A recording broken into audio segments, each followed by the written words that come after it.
মরহুম শহীদ আল্লামা দেলাওয়ার হোসেন সাঈদীর মুখে শোনা।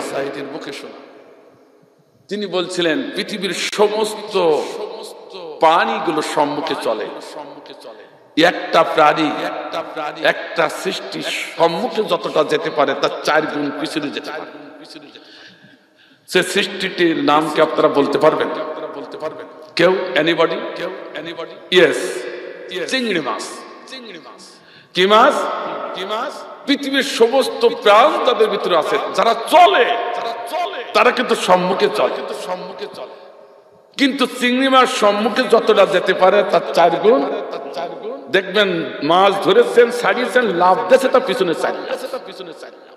কথা কন দেখেন, চিংড়ি মাছ কোনোদিন দেখেননি নাকি? মরা চিংড়ি মাছ এনে খাবেন তা কি হবে? একটু জ্যান্ততাই নিয়ে আসছে। তো ব্যাপারটা কারণ কি? কারণটা বুঝতে হবে। পৃথিবীর সমস্ত প্রাণী সৃষ্টি মগজটা উপরে আর 20টা নিচে। একটি মাত্র প্রাণী সৃষ্টি যেটা চিংড়ি মাছ, তার 20টা উপরে মগজ। আজকে যে মা বোনদের কাছে শুনি দেখি, চিংড়ি মাছের 20টা কোন জায়গায় থাকে? ওরা বলি দেবেন যে এখন মগজের উপরে, সবার উপরে 20টা। চিংড়ি মাছের 20টা উপরে থাকার কারণে আর মগজ নামক দামি জিনিসটা নিচে রাখার কারণে অবমূল্যায়ন করেছে। সেই জন্য চিংড়ি মাছ যত না সামনে যেতে পারে তার 4 গুণ পিছনে। কথা বুঝছেন? কোন জ্ঞানকে খারাপ বলছে না। বাংলা বলেন, স্যার রাগ করেন না, বাংলা বলেন, ইংরেজি বলেন, বিজ্ঞান বলেন, কোন জ্ঞানকে খারাপ বলছে না।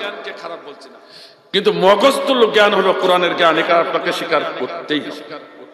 এই কথা বলে দেখেন, এই জ্ঞানের মালিক কে? আর জোরে কন। আর পৃথিবীতে ইংরেজি বলেন, বাংলা বলেন, বিজ্ঞান বলেন, এ সব মানুষই তৈরি করেছে। ঠিক করে বলেন। এই জ্ঞানের ভিতরে ভুল থাকতেও, জোরে কন না কেন, ভুল থাকতেও কিন্তু আল্লাহর জ্ঞানের ভিতরে একটু ভুল আছে। No, la zalikal kitab la raiba fi, there is no doubt in this holy Quran, in this ayat. Allahu Akbar, আর আল্লাহু আকবার। তাহলে মগজতুল্য জ্ঞান কোনটা হবে? একটু জোরে বলেন। কোরআনের জ্ঞান হলো মগজতুল্য জ্ঞান।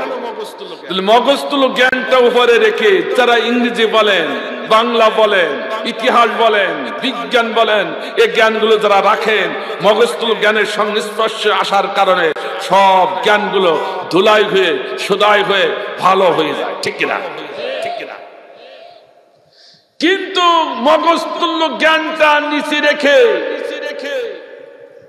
20টা তুল্য জ্ঞানটা যারা উপরে রাখে, ওগুলো চিংড়ি মাছ।